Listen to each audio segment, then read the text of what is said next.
Hello everyone, आज है 6 दिसंबर और आज इस वीडियो में हम बात करने जा रहे हैं इरडा के बारे में। अभी हाल फिलहाल में ही इसका आईपीओ आया था और काफ़ी बम्पर लिस्टिंग हुई थी। 32 रुपये का आईपीओ प्राइस था, उसके बाद लगातार तेज़ी देखने को मिली और अभी का जो टाइम है वो कंसोलिडेशन वाला फेज़ है, क्योंकि खुलते ही तेज़ी तो अच्छी खासी थी, लेकिन अभी अगर हम देखें तो पिछले एक हफ्ते से ये इसी रेंज के आसपास अटक रहा है।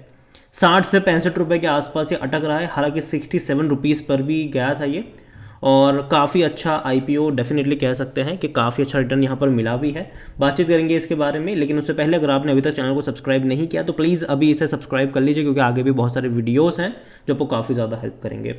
तो अभी हाल फिलहाल में नई लिस्टिंग है इसकी। कंपनी का जो बिज़नेस है वो वाकई में काफ़ी अच्छा बिजनेस कह सकते हैं। सरकारी कंपनी है ये, और अगर आप इनकी वेबसाइट पे चलोगे तो जनरली जो रिन्यूएबल एनर्जी सेक्टर से जुड़ी हुई जो कंपनी है उसको फाइनेंस करने का काम ये कंपनी करती है।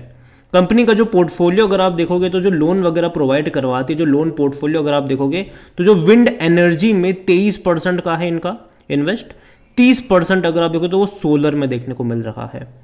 और ज़्यादातर ये दोनों में काफ़ी ज़्यादा पैमाने पर इन्होंने लोन डिस्टर्ब्स किए हुए हैं यहाँ पर। और देखो, उम्मीद करते हैं कि ये जो सेक्टर है इसका फ्यूचर तो है, और गवर्नमेंट भी जो है वो एटलीस्ट इस सेक्टर के ऊपर काफ़ी ज़्यादा फोकस भी दे रही है।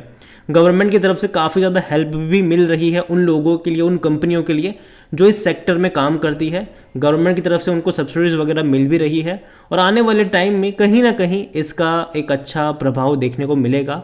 और अगर उसके ज़रिए ज़्यादा कंपनी अगर इस सेक्टर में घुसती है तो जो फाइनेंस के लिए कहीं ना कहीं ये वो कंपनी होगी जो उनको हेल्प भी कर पाएगी। और इनका जो लोन पोर्टफोलियो अगर आप देखो तो वो धीरे धीरे बढ़ता भी नज़र आ रहा है, और बड़ी क्वांटिटी में आज शेयर ट्रेड होते नज़र भी आए। तकरीबन 4.5 करोड़ से भी ज़्यादा की क्वांटिटी में यहाँ पर शेयर ट्रेड हो रहे हैं। और हाल फिलहाल की लिस्टिंग है तो ज़्यादा बड़ा डेटा इसका अवेलेबल नहीं है। और जहाँ तक according to money control user देखे तो 91% लोग कह रहे कि खरीदारी करो, 9% लोग कह रहे बेचो और भाग जाओ यहाँ से।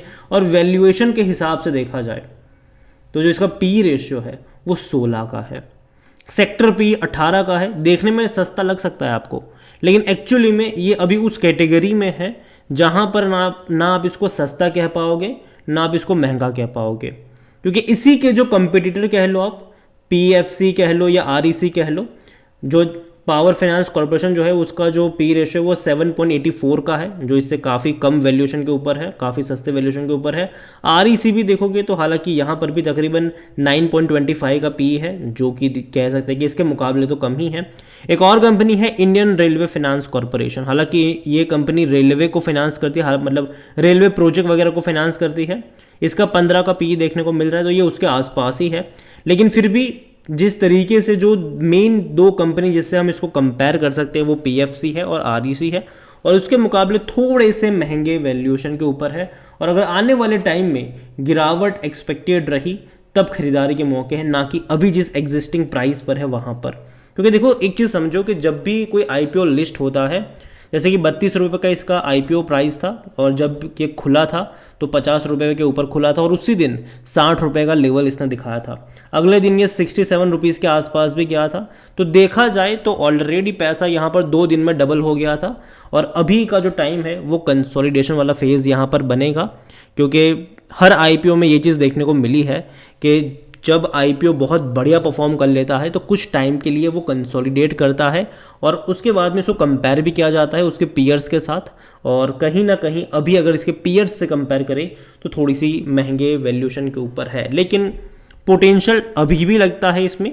लेकिन अभी थोड़ा सा कुछ टाइम के लिए करेक्शन मोड रह सकता है, उसके बाद तेज़ी दिखाने की कोशिश करेगा।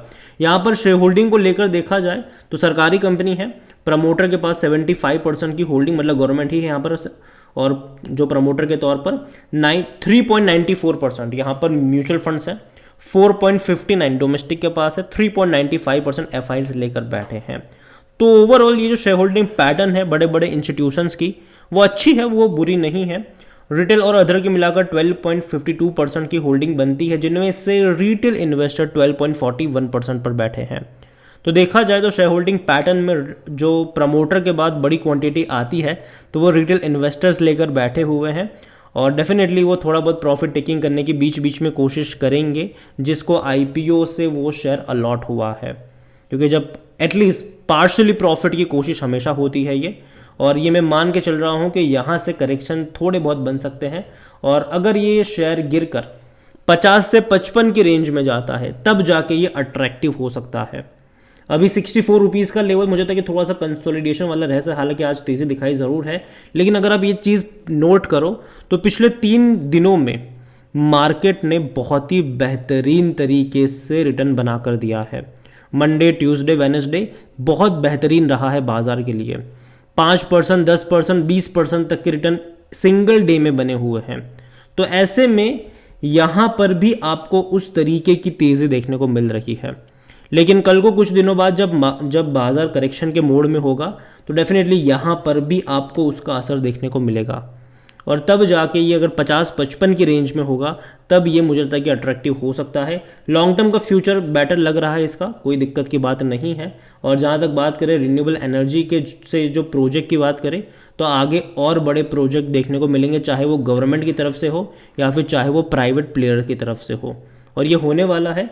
हालांकि अगर इसका जो मार्केट कैप देखे इस कंपनी का तो वो मुश्किल से 16,000 करोड़ के आसपास का बन रहा है, जबकि एक और कंपनी है IRFC, उसका अगर मार्केट कैप देखे जो कि 74-75 के करीब ट्रेड कर रहा है, तो उसका जो मार्केट कैप है वो ऑलमोस्ट 1 लाख करोड़ पे पहुंच चुका है। तो IRFC के मुकाबले अगर मैं इस कंपनी को देखता हूं, ठीक है, तो मुझे लगता है कि पोटेंशियल यहाँ पर ज़्यादा होगा, क्योंकि शेयर प्राइस भी उस तरीके से मल्टीप्लाई होगा अगर मार्केट कैपिंग का धीरे धीरे बढ़ता है तो IRFC के मुकाबले पोटेंशियल यहाँ पर ज़्यादा है। लेकिन जैसे कि मैंने कहा कि जब नई लिस्टिंग होती है, एक हफ्ते में जब डबल हो जाता है शेयर प्राइस, तो कहीं ना कहीं उसके बाद का जो फेज़ होता है वो कंसोलिडेशन वाला फेज़ होता है, और कुछ टाइम के लिए कंसोलिडेट ये कर सकता है। हालांकि अभी 3 दिन में बाजार ने अच्छी तेज़ी दिखाई है, तो उसी का फ़ायदा इसको मिला है कि ये गिरा नहीं है, इसमें गिरावट नहीं आई है।